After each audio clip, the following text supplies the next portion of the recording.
আল্লাহ আল্লাহ তুই দেখিস, আল্লাহ তুই দেখিস। আল্লাহ আল্লাহ বলছেন আমার এমন কিছু বান্দা আছে চুল এলোমেলো, তাদেরকে দেখলে মানুষ স্বাভাবিক মানে দামি কোনো মানুষ মনে করেন, এদের চলাফেরা খুব স্বাভাবিক, মানুষ মনে করবে পাগল ছাগল, কিন্তু এদের মর্যাদা এমন যে লাউ আকসামা আলাল্লাহি লা আবাররাহু, এরকম কোন বান্দা যদি আমার কাছে একবার ফরিয়াদ করে আল্লাহ এই বান্দা আমাকে কষ্ট দিয়েছে, বা যদি তিনি যদি লাউ আকসামা আলাল্লাহ, আল্লাহর নামে যদি কোনো রকম কসম করে ফেলেন, আল্লাহর দোহাই দিয়ে যদি কোনো একটা কথা বলে ফেলেন, আল্লাহ বলছেন লা আবাররাহু, আল্লাহ অবশ্যই অবশ্যই সেটা বাস্তবায়ন করে দেখাই দেন। জোরে বলেন সুবহানাল্লাহ। ওনাদের যদি একটা নজর আপনার পড়ে যায়, ওনাদের যদি একটা বদ নজর, একটা খারাপ নিঃশ্বাস যদি আপনার উপর পড়ে, আপনার জীবন তো শেষ। এই ব্রাহ্মমান নাফিদ, এরা তো এমনি নাফিদগিরি করতে করতে জীবন শেষ। জীবনে কোনোদিন নাফিদের দোকানে গেছে কিনা আল্লাহ জানে, একজনের মাথা আর একজনের মুন্ডাই, ঠিক না? এদের মাদ্রাসা আপনি সব পাবেন, কষাই গেলেও পাবেন, রাজমিস্ত্রি গেলেও পাবেন, মাটি কাটার জন্য মানুষও পাবেন, তারপর আপনার রান্না বান্নার জন্য মানুষও পাবেন, এরপরে গাড়ি চালানোর জন্য মানুষ পাবেন, গাড়ি ঠেলার জন্য মানুষ পাবেন, চামড়া টানার জন্য মানুষ পাবেন, দিন মজুরি মানুষ পাবেন, এগুলো সব তাদের মাদ্রাসার মধ্যে ভরপুর। এমনকি সুযোগ পেলে লাঠি ফিটা করার জন্য মানুষও পাবেন। কারো যদি গুন্ডা ভাড়া করতে হয় আপনার আর কোথাও যাইতে হবে না, এরকম কোন একটা মাদ্রাসায় গিয়ে আপনি শুধু বলবেন যে আমার কিছু গুন্ডা লাগতেছে ভাড়া দিয়ে, ওরা এমনি চলে আসবে দৌড়ে দৌড়ে। এটা আপনারা দেখতেছেন তো।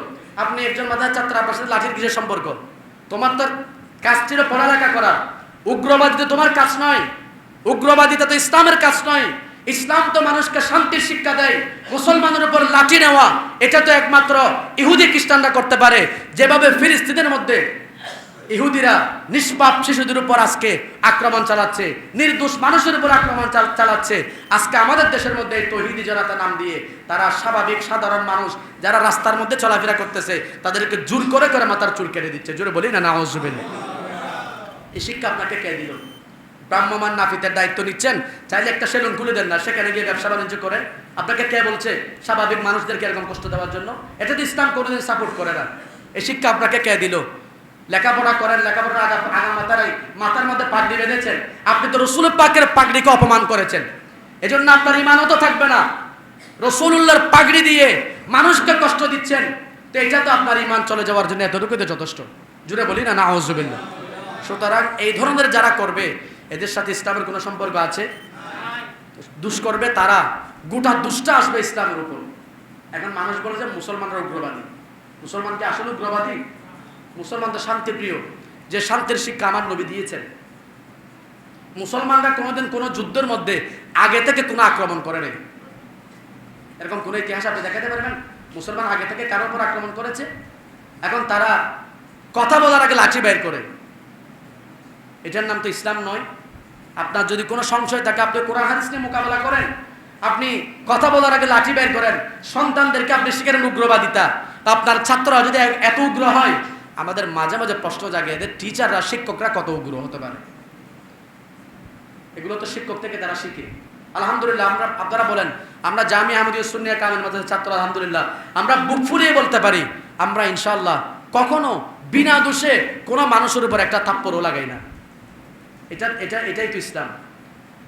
সুন্নি আহলে সুন্নাত ওয়াল জামাতের এরকম কোনো ইতিহাস আছে কোনো মানুষকে বিনা দোষে কারো উপর আক্রমণ করা, কারো উপর হামলা করা?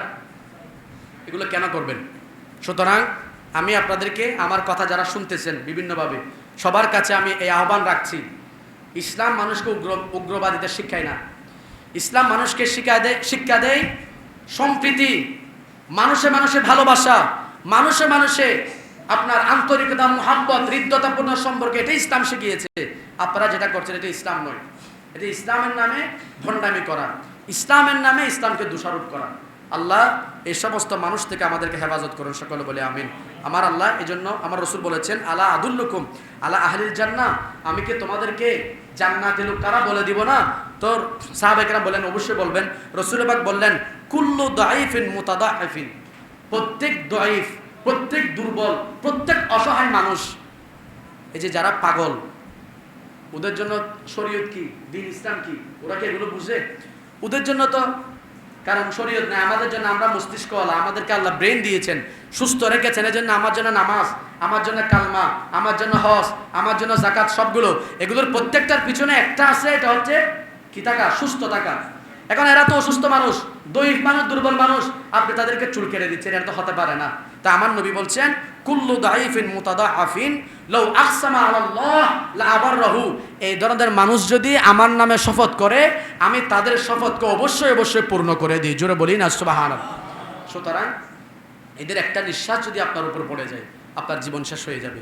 আল্লাহ আমাদেরকে এই সমস্ত যারা ইসলাম বুঝে না, ইসলামের নামে মানুষকে বিভিন্নভাবে কষ্ট দিচ্ছে, ইসলাম যেটা শিক্ষা দিয়েছে সেটা না করে ইসলামের বিপরীত কিছু মেসেজ মানুষকে দিচ্ছে, এই ধরনের মানুষ থেকে আল্লাহ মুসলিম উম্মাহকে হেফাজত করুন, সকলে বলে আমিন।